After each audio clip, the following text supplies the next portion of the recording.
छत्तीसगढ़ चुनाव से पहले जो विधानसभा के चुनाव थे उसके पहले केंद्रीय गृह मंत्री अमित शाह ने कहा था कि अगर छत्तीसगढ़ में भाजपा की सरकार बनती है तो माओवादियों को चुटकियों में समाप्त कर दिया जाएगा। और छत्तीसगढ़ में भाजपा की सरकार बनने के बाद लगातार आप रोज ही प्राय ये देख रहे होंगे कि रोज जवानों का जो है अटैकिंग चेहरा दिख रहा है। वो लगातार नक्सलियों पर अटैक कर रहे हैं और उन्हें बड़ा नुकसान पहुंचाने की कोशिश कर रहे हैं। लेकिन इसके साथ ही साथ अब दूसरे राज्य में भी माओवादियों के खिलाफ बड़े ऑपरेशन चलाए जा रहे हैं और इसी ऑपरेशन के तहत आज माओवादियों को एक बड़ा नुकसान पहुंचा है। और ये नुकसान पहुंचा है महाराष्ट्र के गढ़चिरौली इलाके में और साथ ही साथ छत्तीसगढ़ के बस्तर का जो दंतेवाड़ा का इलाका है उस इलाके में भी माओवादियों को एक नुकसान हुआ है मुठभेड़ में। ये पूरे मुठभेड़ की और नुकसान की जानकारी बताते हैं आपको। नमस्कार, मैं विकास तिवारी हूँ और आप बस्तर टॉकीज देख रहे हैं। दरअसल छत्तीसगढ़ और तेलंगाना से लगे जो तेलंगाना स्टेट कमेटी है वहाँ पर जो माओवादियों का एक बड़ा संगठन है वहाँ से एक बड़ी टीम गढ़चिरौली की ओर रवाना हुई थी। और इसकी जानकारी गढ़चिरौली की जो C60 फोर्स है, जिस तरह से बस्तर में DRG है, तेलंगाना में ग्रेहाउंड्स है, उसी तरह से महाराष्ट्र की नक्सलियों से लड़ने के लिए एक फोर्स है जिसका नाम C60 है। उनके जो इंट हैं उन्हें इस बात की जानकारी मिली कि एक बड़ी संख्या में एक टीम है जो तेलंगाना स्टेट कमेटी की है वो महाराष्ट्र के गढ़चिरौली इलाके में प्रवेश कर रही है।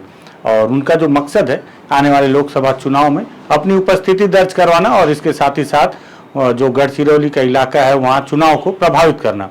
सूचना काफ़ी पुख्ता थी, उस आधार पर C60 और CRPF की एक टीम को रवाना किया गया और इस टीम के द्वारा एक बड़ा ऑपरेशन लॉन्च किया गया। ये अहेरी के इलाके में ये पूरा ऑपरेशन को लॉन्च किया गया वहाँ से, और जिसको कि इसमें CRPF और C60 के सारे जवान एक साथ थे और उनका एक कॉम्बिंग ऑपरेशन था। ऑपरेशन के बाद जब ये लोग कोलामरका की पहाड़ियों में पहुंचे जवान, तो वहाँ पे पहले से माओवादी मौजूद थे। ये वही माओवादी थे जो तेलंगाना स्टेट कमेटी के थे और महाराष्ट्र में घुसने की कोशिश कर रहे थे। और कोलामरका की पहाड़ियों में जब दो जवानों और माओवादियों के बीच आमना सामना हुआ तो दोनों तरफ से अंधाधुंध फायरिंग हुई और इस फायरिंग में लगातार बताया जा रहा है कि आधे से 1 घंटे तक ये मुठभेड़ चली। गोला बारूद भी दागे गए जिसमें जो माओवादी हैं जब उन्हें ऐसा लगने लगा C60 और CRPF की जो फोर्स है वो उनके ऊपर ज़्यादा भारी हो रही है तो पीछे हटने लगे और अपने आप को सुरक्षित वहाँ से निकाल कर ले गए। लेकिन जब घटनास्थल की सर्चिंग की गई, बारीकी से मुआयना किया गया, तो जवानों को वहाँ 4 मारे गए माओवादियों के शव बरामद हुए। चारों ही जो मारे गए माओवादी हैं उनके शव को जवानों ने रिकवर किया। मौके से एक AK-47, एक कार्बाइन, 2 देसी पिस्टल और अन्य जो माओवादियों के जो दस्तावेज हैं और अन्य दैनिक उपयोगी सामान हैं वो बरामद किए गए। जब उन सभी को लाकर अपने कैंप में पहुंचाया गया और तो उनके शव की शिनाख्ती की गई। शिनाख्ती करने पर चारों में से एक वर्गेश है जो कि DVCM है, मंगतू है, ये भी DVCM है संगठन में तेलंगाना स्टेट कमेटी में, एक राजू है जो कि प्लाटून के सदस्य हैं और साथ ही साथ कुरियम वेंकटेश हैं, ये भी प्लाटून के सदस्य हैं। ये 4 माओवादियों के शव बरामद किए गए। इनके हथियार जिसमें 47 कार्बाइन और 2 देसी पिस्टल हैं और साथ ही साथ जब इनके रिकॉर्ड्स खंगाले गए तो महाराष्ट्र में ही इन चारों पर मिलाकर कुल 36 लाख रुपए का इनाम घोषित किया गया था। 36 लाख रुपए के 4 माओवादियों को मार गिराने की सफलता आज महाराष्ट्र के C60 के जवानों को और वहाँ के CRPF के जवानों को मिली है। निश्चित ही तौर पर जवानों में इस सफलता के बाद से एक उत्साह है, तो वहीं माओवादियों के लिए एक बड़ा नुकसान है क्योंकि उनके 2 DVCM मारे गए हैं और उन्होंने जो भी जिम्मेदारी देकर इन्हें महाराष्ट्र की ओर गढ़चिरौली की ओर भेजा था और उनके उस प्लानिंग में जवानों ने पानी फेर दिया है। लेकिन ये भी तय है कि माओवादी अगर मूवमेंट कर रहे हैं तो उसके पीछे, हालांकि जो पुलिस के अधिकारी हैं उन्होंने ये बताया कि चुनाव को प्रभावित करने के लिए, लेकिन ये वो इलाका है जो MMC का इलाका है, महाराष्ट्र, मध्य प्रदेश, छत्तीसगढ़, जो एक नया कॉरिडोर माओवादियों ने बनाया। और आपको अगर याद हो तो कुछ समय पहले गढ़चिरौली के ही इलाके में 25 माओवादियों को मारा गया था, जिसमें उनके बड़े CC मेंबर को भी मारा गया था। उसके बाद से MMC का जो इलाका है वो लगभग खाली हो गया था और उसका नेतृत्व अब कौन कर रहा है इसकी जानकारी भी नहीं मिली थी। ऐसे भी कयास लगाए जा सकते हैं कि तेलंगाना स्टेट कमेटी से ये जो टीम गई है, कहीं ऐसा तो नहीं कि ये भी अपने दलम को या माओवादी संगठन को MMC में चुनाव को प्रभावित करने के साथ साथ माओवादी संगठन के विस्तार के लिए टीम वहाँ पे पहुंची हो। लेकिन उसके पहले ही C60 के जवानों ने उन पर मुठभेड़ किया और उनके साथ उनके 4 जो साथी हैं उन्हें मार गिराया, जिसमें 2 DVCM हैं, जिससे अब संगठन को बड़ा नुकसान होगा और साथ ही साथ संगठन वहाँ पर फिर से तुरंत अपने आप को इस्टेब्लिश करने में थोड़ा समय लेगा।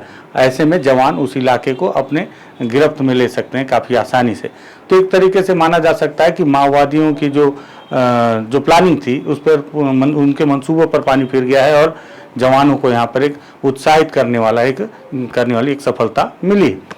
ये तो एक मुठभेड़ थी जो कि महाराष्ट्र में हुई, जिसमें 4 माओवादी को नुकसान संगठन को और जवानों को एक सफलता मिली। वहीं दूसरी ओर बीजापुर और दंतेवाड़ा का एक जो सीमावर्ती इलाका है, लोहे की पहाड़ियों के पीछे गमपुर का इलाका, उस इलाके में भी एक मुठभेड़ हुई है सीआरपीएफ और डीआरजी और बस्तर फाइटर के जवानों के बीच में, जिसमें वहां से एक मेल माओवादी, जो पुरुष माओवादी के शव को रिकवर किया गया है। हालांकि बस्तर पुलिस ने अब तक इस पर खुलासा नहीं किया गया है कि जो मारा गया माओवादी है उसकी शिनाख्त किसके तौर पर हुई है, उसके ऊपर कितने रुपए का इनाम घोषित किया गया था और वो किस पद पे था। साथ ही साथ ये जानकारी जरूर दी गई है कि मारे गए माओवादी के साथ एक हथियार भी बरामद किया गया है, लेकिन वो हथियार कौन सा बरामद हुआ है इसकी जानकारी भी अब तक नहीं मिल पाई है। लेकिन ये दोनों ही मुठभेड़ में कुल मिलाकर आज 5 माओवादी मारे गए हैं।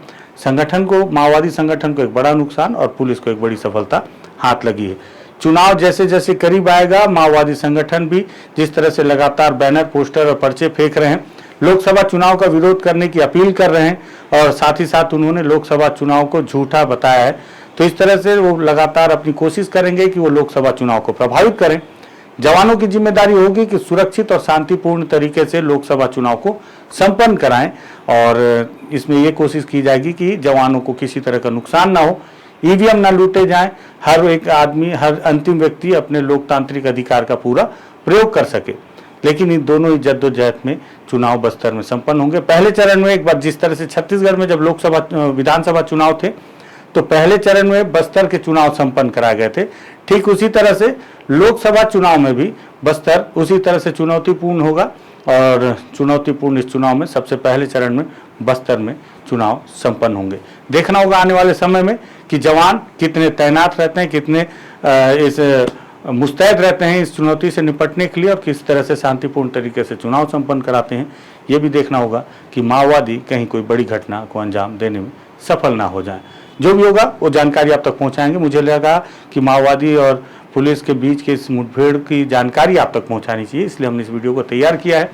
वीडियो पसंद आया होगा तो इसमें आप अपनी राय कमेंट के जरिए रखें, वीडियो शेयर करें। अगर आपको लगे तथ्यात्मक बातचीत हो रही है तो बस्तर टॉकीज को भी आप सब्सक्राइब कर सकते हैं। धन्यवाद।